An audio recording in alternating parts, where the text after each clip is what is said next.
Assalamualaikum warahmatullahi wabarakatuh. Selamat pagi semuanya. Jumpa lagi bersama saya Muhammad Jamhari sebagai pembimbing Olimpiade Biologi di SMA Unggulan CT Foundation Deli Serdang, Sumatera Utara. Hari ini kita akan membahas soal-soal prediksi KSK tahun 2021.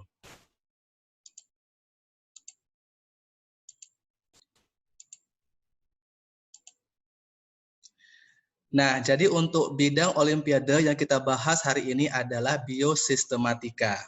Ya. Nah, perlu kita ketahui bersama bahwa biosistematika merupakan tiang dari ilmu taksonomi yang digunakan untuk menyelesaikan permasalahan biodiversitas atau keanekaragaman hayati sehingga masuk ke dalam ruang lingkup sistematika. Biosistematika adalah suatu cabang biologi yang mempelajari keragaman hidup yang mencakup taksonomi dan terlibat dalam rekonstruksi sejarah filogenetik. Pada umumnya, sistematika bertujuan untuk memahami dan mendeskripsikan keanekaragaman suatu organisme, merekonstruksi hubungan kekerabatan antara satu organisme dengan organisme yang lain, mendokumentasikan perubahan-perubahan yang terjadi selama evolusinya, dan merubahnya ke dalam sebuah sistem klasifikasi yang mencerminkan evolusinya tersebut. Nah, kemudian biosistematika memiliki 3 tingkatan yang menyangkut taksonomi dan filogenetik, yaitu taksonomi alfa, taksonomi beta, dan taksonomi gamma. Nah, taksonomi alfa merupakan upaya untuk menemukan, mendeskripsikan, dan pemberian nama suatu individu atau spesimen. Sedangkan taksonomi beta yaitu upaya penempatan suatu spesimen atau individu yang sudah ditentukan nama ilmiahnya ke dalam suatu hierarki taksonomi. Dan terakhir, taksonomi beta gamma merupakan studi variasi genetik dalam suatu spesies dengan tujuan melihat variasi intrapopulasi sampai laju evolusi dari suatu populasi. Nah, biasanya digunakan 2 cara dalam mengkaji hubungan kekerabatan suatu makhluk hidup, yaitu metode fenetik yang dilanjutkan dengan pembuatan fenogram, dan metode kladistik yang dilanjutkan dengan pembuatan kladogram. Kladistik dibuat berdasarkan kesamaan sifat-sifat apomorfi. Nah, penyusunan filogeni tumbuhan, hal yang harus dilakukan adalah menyusun tabel karakter apomorfi dari semua kelompok tumbuhan yang akan dibuat filogeninya. Selain tabel karakter, juga harus dibuat tabel karakter numerik. Kemudian dilanjutkan dengan pembuatan kladogram yang disusun berdasarkan tabel kesamaan karakter apomorfi. Berdasarkan tabel kesamaan apomorfi tersebut, dapat disimpulkan hubungan filogeni suatu tumbuhan yang digambarkan dengan kladogram. Setelah disusun kladogram, langkah selanjutnya yaitu mengevaluasi hasil kladogram tersebut. Oke, nah itu merupakan informasi mengenai bidang biosistematika. Nah, langsung saja kita akan membahas soal yang pertama. Perhatikan tabel karakter di bawah ini. Nah, di situ ada sebuah tabel karakter di mana keterangannya adalah W, Y, ya. Jadi W sampai Y itu merupakan nama-nama taksa yang dilihat kekerabatannya. Nah, di situ ada W, X, dan Y ya. Nah, sedangkan 1 sampai 3 atau 1, 2, dan 3 merupakan nama karakter yang dimiliki 1 atau 0 untuk tidak memiliki karakter oleh taksa 1 sampai 3. Nah, berdasarkan keterangan di atas, tentukan apakah pernyataan di bawah ini benar atau salah. A. Dengan pendekatan fenetik, X memiliki kesamaan paling tinggi dengan Y. B. Dengan pendekatan kladistik, X memiliki kekerabatan paling dekat dengan Y dengan asumsi atau dugaan bahwa art group memiliki sifat 0 untuk karakter 1 sampai 3. C. Jika tabel karakter di atas dipakai untuk membentuk pohon kekerabatan dengan metode UPGMA, akan ada 2 kemungkinan atau probabilitas pohon. Dan D. Jika tabel karakter di atas dibuat menjadi pohon kekerabatan dengan pendekatan kladistik, maka akan ada 3 kemungkinan pohon berakar. Nah, langsung saja kita akan membahas apakah statement ini benar atau salah. A. Nah, jelas ya jawabannya adalah benar. Dengan pendekatan fenetik, maka X memiliki kesamaan paling tinggi atau paling dekat dengan Y. Nah, di sini ada istilah fenetik. Apa itu fenetik? Fenetik adalah suatu studi atau ilmu yang mengklasifikasikan atau mengelompokkan berbagai macam organisme berdasarkan kesamaan atau kemiripan morfologi atau bentuk luar dan sifat lainnya yang bisa diobservasi tidak tergantung pada asal-usul evolusi organisme bersangkutan. Jadi, dalam studi ini lebih ditekankan kepada proses konvergensi evolusi. Berdasarkan pendekatan fenetik atau kekerabatan dilihat dari banyaknya kesamaan sifat, maka jelas X memiliki kesamaan paling tinggi atau paling dekat dengan Y. Mereka memiliki 2 kesamaan, sedangkan W hanya memiliki 1 kesamaan. Jadi X dan Y memiliki 2 kesamaan, sedangkan W hanya memiliki 1 kesamaan. Nah, yang B, jelas ya jawabannya adalah salah. Nah, kenapa salah? Nah, kamu lihat di sini ada istilah pendekatan kladistik ya. Nah, perlu saya jelaskan bahwa pendekatan kladistik adalah sebuah pendekatan untuk melihat hubungan kekerabatan antar taksa dengan mempertimbangkan aspek sejarah evolusi dari karakter tersebut. Memiliki banyak karakter dengan sifat yang sama belum tentu menandakan hubungan evolusi yang dekat, karena bisa saja adanya karakter-karakter tersebut diturunkan dari nenek moyang yang berbeda. Dalam soal ini, kekerabatan X paling dekat dengan W. Hal ini dikarenakan dari kemungkinan-kemungkinan topologi pohon kekerabatan yang dibentuk. Nah, topologi seperti inilah yang menghasilkan langkah perubahan karakter yang paling sederhana. Jadi, X memiliki kekerabatan paling dekat dengan W, bukan dengan Y. Oke, sekarang yang bagian C. Apa jawabannya? Jelas ya, jawabannya adalah salah. Nah, di sini ada metode UPGMA. Apa sebetulnya metode ini? Nah, UPGMA atau singkatan dari Unweighted Pair Group Method with Arithmetic Average atau metode kelompok pasangan unweighted dengan rataan aritmatika adalah metode paling sederhana dari semua metode clustering atau penggugusan yang digunakan untuk membangun pohon filogenetik. Metode clustering yang paling baik digunakan untuk membangun pohon filogenetik adalah metode ini, yaitu UPGMA.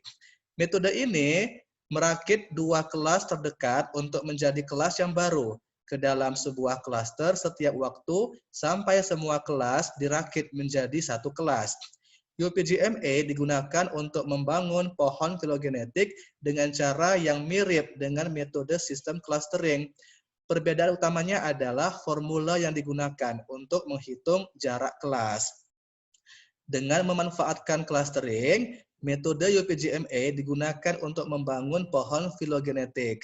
Kelebihan dari metode ini adalah metode ini paling sederhana dari semua metode clustering yang digunakan untuk membangun pohon filogenetik. Metode ini membutuhkan kecepatan substitusi dari nukleotida atau asam amino menjadi seragam dan tidak berubah melalui proses evolusi secara keseluruhan. Nah, dengan kata lain, hipotesis mengukur waktu molekuler dipenuhi. Pada setiap node induk, panjang cabang dari node induk kedua simpul anak adalah sama. Nah, selanjutnya, metode UPGMA secara umum memberikan kita 1 pohon kekerabatan. Jadi jawabannya bukan 2 pohon, tetapi hanya memiliki kemungkinan 1 pohon kekerabatan. Maka yang C ini adalah salah. Yang terakhir bagian D. Apa jawabannya? Jelas, jawabannya adalah Benar. Akan terdapat 3 kemungkinan pohon berakar. Bagaimana penjelasannya? Nah, seperti ini ya. Nah, di sini ada kata kunci pendekatan kladistik. Nah, melalui pendekatan kladistik, jumlah pohon berakar yang bisa dibentuk bisa dihitung dengan rumus seperti berikut. Nah, ini ada rumusnya, yang menggunakan rumus faktorial. Nanti akan saya buat di komen, ya, apa rumus dari pendekatan kladistik ini ya, yaitu N sama dengan 2N kurang 3 dikali 2N kurang 5 dikali 2N kurang 7 dikali dan seterusnya sama dengan 2N dikurang 3 faktorial per, ya, dalam kurung 2 pangkat N kurang 2 dikali N kurang 2 faktorial. Nah, berdasarkan rumus tersebut, maka terdapat 3 kemungkinan pohon berakar yang bisa dibentuk dari tabel karakter di atas, yaitu dengan topologi W X kali Y, satu ya. Yang kedua, WY dikali X, dan YX dikali W. Ya, maka dengan menggunakan rumus tadi, maka kita bisa membentuk 3 kemungkinan pohon berakar. Ya. Oke, pertanyaan selanjutnya nomor 2. Perhatikan tabel karakter di bawah ini. Ini ada sebuah tabel karakter. Berikut merupakan salah satu pohon yang bisa dibentuk beserta langkah perubahan karakter yang terjadi atau angka yang tertera pada pohon berkorespondensi atau berhubungan dengan nomor karakter yang ada pada tabel ya. Nah, ini gambarnya. Berdasarkan informasi yang tersedia, tentukan apakah pernyataan di bawah ini benar atau salah. A. Taksa C memiliki 4 sifat yang autoapomorfi.